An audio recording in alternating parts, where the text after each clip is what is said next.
L'ouvrage d'Eguzki-Urteaga livre cette année au Bilsar et au cœur des problématiques qui structurent le champ politique et social dans nos trois provinces. Son titre est tout un programme. La politique du logement au Pays basque. Sur ce sujet, il a un avantage considérable, c'est qu'il nous propose l'ensemble de données, chiffres, orientations de développement, réflexions qui nous sortent des affirmations de comptoir ou des dîners en ville auquel on a droit habituellement à ce propos. Mais on doit à la vérité de dire qu'il n'est pas anormal d'entendre parfois des grosses bêtises, tant cette question du logement en Iparralde est incandescente aujourd'hui. Manifestations passées et à venir en sont le témoignage. L'avantage d'un travail universitaire, c'est qu'il a des données qui sont fiables. Donc, quelques chiffres cités ici donnent la mesure et l'ampleur du problème qui est posé. Ces chiffres sont des indicateurs du problème à résoudre, rien de plus. Pour mémoire, la population du Pays basque a augmenté pendant les 10 dernières années de près de 10%. Nous étions à peine 250 000 habitants dans les années 80-90. Nous sommes 312 700 et des poussières aujourd'hui. Cette croissance induit forcément des besoins en logement importants. Or, cette augmentation de population se fait principalement sur la frange côtière de notre pays, zone dont la réserve foncière est réduite et qu'une grande partie des constructions concernant des résidences secondaires, en même temps que certaines zones rurales comme la Soule, ne cessent de perdre de la population. En outre, une offre limitée et une demande exponentielle entraînent, et c'est une loi de l'économie de marché, une augmentation parfois délirante des prix. Cela concerne aussi bien l'achat de la location que la location. Il s'agit là de tendances lourdes qui demandent des choix politiques, économiques et sociaux, voire culturels, sous peine de désordre et de désespérance pour les populations jeunes qui rentrent dans la vie avec un vrai besoin d'habitat. L'intérêt du livre d'Eguzki-Urteaga, c'est que non seulement il nous offre un diagnostic, mais qu'il nous montre des politiques mises ou à mettre en œuvre pour commencer à résorber le problème. Voilà. Je te laisse la parole, Eguzki. Merci beaucoup. Disons que ce livre part d'un constat qui est que la problématique du logement est une question cruciale, centrale, à la fois pour les habitants du territoire, pour la société civile organisée et pour les élus qui ont pris conscience de la nécessité d'y apporter donc une réponse spécifique. Le Pays basque Nord a certaines particularités en la matière. Vous l'avez évoqué tout à l'heure. C'est un territoire attractif avec une population qui ne cesse de croître. On évalue à peu près à une augmentation d'1% par an, ce qui équivaut à entre 3 000 et 3 500 habitants de plus par an. Et en plus, donc, cette population additionnelle se concentre, non pas, ne se répartit pas sur l'ensemble du territoire, mais se concentre donc essentiellement sur la côte, qui sont précisément donc les zones qui sont déjà les plus tendues en matière de foncier et de logement. Et donc, ça aggrave le problème auquel on est confronté. Il faut rajouter un autre phénomène qui est le poids des résidences secondaires. On l'a évoqué tout à l'heure. Au niveau du Pays basque Nord, c'est un peu au-dessus de 20%, mais il y a certaines communes de la côte, et je pense en particulier à Saint-Jean-de-Luz et à Biarritz, où ça représente 42 et 45%, c'est-à-dire pratiquement un logement sur deux. Et donc c'est une problématique fondamentale dans la mesure où ça réduit le nombre de logements disponibles pour les locaux. Et à cela s'ajoute un nombre de constructions qui est nettement insuffisant donc pour absorber ce flux additionnel de population. Et plus récemment, notamment en raison du Covid et du développement des nouvelles technologies de l'information et de la communication, on a assisté donc au développement du télétravail, qui a permis donc à un certain nombre souvent de cadres qui travaillent dans les grandes métropoles, que ce soit à Bordeaux, que ce soit à Paris et ailleurs, de continuer à travailler donc dans ces métropoles pour des grandes sociétés, mais tout en résidant au Pays Basque. Alors, ces publics ont une capacité financière qui est bien supérieure à celle des locaux et donc ont la capacité donc d'acheter des logements à des prix qui, pour les locaux, sont désorbitants. Alors, tous ces facteurs associés conduisent à une situation de forte tension et aujourd'hui, on pourrait dire que la principale préoccupation de la population au Pays Basque Nord est la question du logement. Ça a donné lieu donc à un certain nombre de mobilisations. Samedi dernier encore, donc dans les rues de Bayonne. Préalablement, il y avait eu une mobilisation qui avait réuni près de 8000 personnes dans les rues de Bayonne également. Et au-delà du nombre de personnes mobilisées, ce qui était significatif, c'était la diversité des publics, des secteurs, des sensibilités qui étaient représentées dans ces mobilisations-là, qui démontraient que véritablement, il y a une prise de conscience qu'on ne peut pas continuer comme ça et qu'il est nécessaire donc d'élaborer puis de mettre en œuvre une politique du logement qui soit adaptée aux spécificités du territoire. Alors, un certain nombre de choses ont déjà été faites.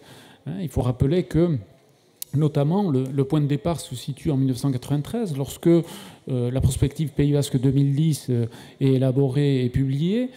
Cette prospective comprend un chapitre qui est consacré au logement, à l'habitat et à l'urbanisme, et qui fait déjà un diagnostic qui est assez exhaustif donc, de la situation et des principales problématiques qui, certes, se sont aggravées, mais qui, déjà à l'époque, se posaient. C'est-à-dire qu'on parle déjà d'il y a 30 ans où les différents acteurs ont mis sur la table un constat très sérieux, exhaustif sur la situation du logement au Pays Basque. Ça a supposé un véritable électrochoc, une prise de conscience des différents acteurs sur la nécessité d'adopter donc une politique du logement spécifique au Pays Basque. Alors, pour situer un peu le contexte, la compétence du logement est dans une grande mesure celle de l'État, mais avec les différentes lois de décentralisation qui ont été mises en œuvre, en particulier à partir de 82-83, il y a de plus en plus de compétences qui ont été dévolues aux collectivités territoriales et en particulier aux communes. Et aujourd'hui, on voit que à la fois les communes, mais aussi les communautés d'agglomération ont de plus en plus de compétences en la matière. Mais la capacité réglementaire et législative reste concentrée dans une très large mesure, encore aujourd'hui, donc au niveau de l'État central. Ce qui fait que les acteurs locaux n'ont pas nécessairement tous les instruments juridiques à leur portée donc pour élaborer et mettre en œuvre une politique spécifique en matière de logement.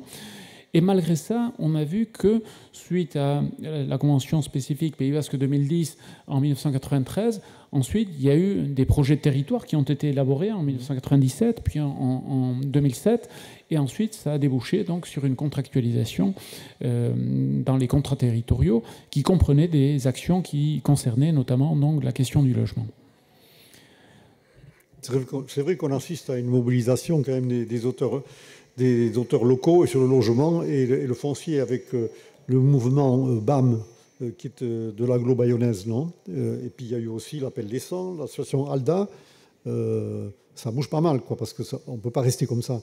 Tout à fait. Il faut quand même rappeler que même la question du logement était au centre même du mouvement nationaliste basque dès sa création. C'est-à-dire que Mbata se crée en 1963 et déjà la question du foncier, la question du logement est au cœur des préoccupations. Et ensuite, donc, lorsque Iparetarac se crée en 1973, il y a toute une campagne qui est menée contre les agences immobilières, etc. Et la question du foncier également, donc une question qui préoccupe les habitants du territoire. Mais je dirais qu'à partir des années 90, il y a véritablement une sorte de constat partagé par des sensibilités extrêmement diverses. Même les pouvoirs publics se rendent compte qu'ils ne peuvent pas continuer comme ça parce que ça génère beaucoup trop de tensions et trop de problèmes, notamment pour la jeunesse qui a de plus en plus de difficultés à se loger. Aujourd'hui, c'est ce que l'on constate, à la fois des foyers appartenant aux classes populaires et aux classes moyennes, mais aussi les jeunes ont de plus en plus de mal à se loger, y compris lorsqu'ils ont un travail, lorsqu'ils ont un salaire qui est tout à fait digne, mais les prix sont devenus de plus en plus importants et ce qui fait que, en particulier pour les primo-accédants, il y a de plus en plus de problèmes. Alors, longtemps, c'est un problème qui s'est concentré surtout sur la côte. Alors qu'aujourd'hui, on s'aperçoit que de plus en plus, au niveau du labour intérieur, à Sarre notamment, à Sarre, il y a eu, à Inoa, il y a toute une série de communes où la problématique est en train de se poser. Oui. Et Sarre, 23% de résidences secondaires. Voilà. Alors ça, c'est une donnée importante. Et d'ailleurs, lors de la mobilisation qui a eu lieu à Bayonne, c'est une question qui a été mise sur la table. Il y a à la fois la question des résidences secondaires qui est très importante, et en particulier sur la côte, et ensuite il y a la question des logements sociaux. Les logements sociaux représentent une proportion qui est assez faible au niveau du Pays Basque Nord, qui est autour de 11%. Or, le calcul des logements sociaux se fait uniquement sur les résidences principales. C'est-à-dire que les résidences secondaires sont exclues, alors qu'elles représentent dans certaines communes 42-45%. Donc ce sont des données qui sont faussées. Et non seulement ça, mais la loi SRU prévoit que les communes de plus de 3500 habitants doivent avoir au moins 25% de logements sociaux. Au niveau du Pays Basque Nord, il n'y a que la commune de Bayonne qui remplit ce pourcentage. Toutes les autres communes sont en deçà. Et souvent, ça relève d'un choix politique. C'est-à-dire que, comme les sanctions financières ne sont pas forcément très élevées, bon nombre de communes préfèrent payer des amendes que de construire davantage de logements sociaux. C'est le cas de Biarritz, notamment. Et donc, ça représente parfois 1 million d'euros, 1 500 000 euros par an, mais ils préfèrent payer des sanctions financières plutôt que de construire davantage de logements sociaux. Et la conséquence, c'est que énormément de foyers qui n'ont pas forcément énormément de revenus ne peuvent pas accéder, y compris donc, à ces logements sociaux, parce que la liste d'attente est beaucoup trop importante. Oui. Mais il y a même certains villages où la population ne veut pas trop de logements sociaux. On a vu dernièrement sur Asquin une manifestation, un rejet de la population pour des constructions de logements sociaux. Voilà, alors c'est pour ça qu'il ne faut pas non plus critiquer uniquement les élus et même les organismes HLM, parce que bien souvent, ce sont les propres électeurs qui ne veulent pas avoir davantage de logements sociaux. C'est vrai dans un certain nombre de communes, telles que Biarritz ou Saint-Jean-de-Luz, mais c'est vrai aussi pour des communes qui sont situées davantage donc, dans le labour intérieur, et y compris en Basse-Navarre et en Soule, parce que le logement social est associé aux classes populaires, à des catégories sociales qui seraient supposément en difficulté. Et donc, pour éviter qu'il y ait une mixité sociale, il y a bon nombre d'électeurs qui refusent cela et qui préfèrent y compris payer plus d'impôts locaux pour payer les amendes que d'avoir davantage de logements sociaux. Donc c'est pour ça qu'il y a aussi des attitudes qui sont parfois contradictoires de la part des propres électeurs et des habitants du territoire. Absolument. Bon, mais écoute, Egouski, je ne sais pas si tu veux rajouter d'autres choses encore, mais c'est un livre qui est tout à fait d'actualité, la politique du logement au Pays Basque. Moi, je vous conseille de le lire. C'est extrêmement enrichissant. Et merci d'être penché sur la question. On va passer au second livre maintenant. Le second livre, c'est la politique d'enseignement supérieur au Pays Basque. Là aussi, il y a beaucoup de choses à dire. Voilà.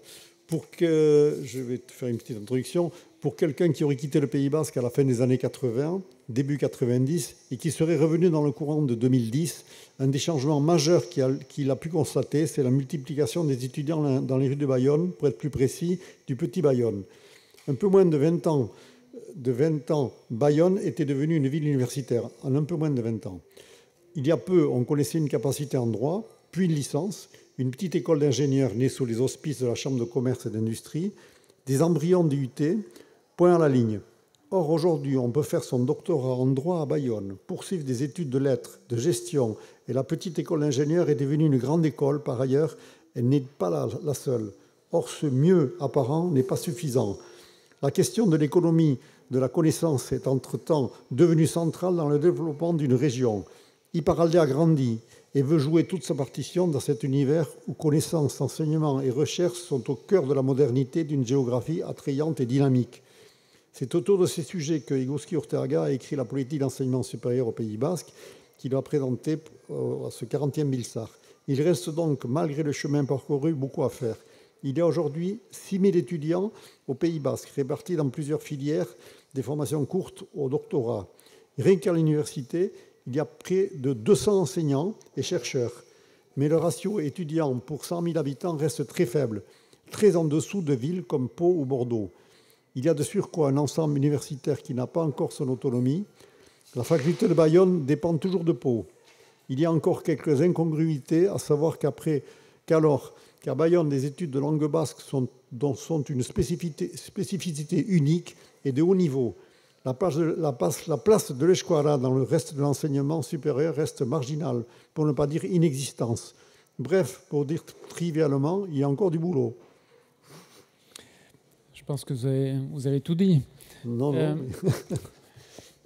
Il m'a semblé que c'était une question fondamentale parce que de plus en plus, l'avenir des territoires, dans un contexte de globalisation, d'interdépendance de plus en plus grand, où il est nécessaire de se différencier par rapport à d'autres territoires pour à la fois créer des entreprises, créer de l'activité économique et en même temps attirer donc, la matière grise, hein, d'une certaine façon, il est indispensable d'investir dans l'enseignement supérieur et de la recherche et de créer une sorte de synergie entre les entreprises, les centres de recherche et les universités.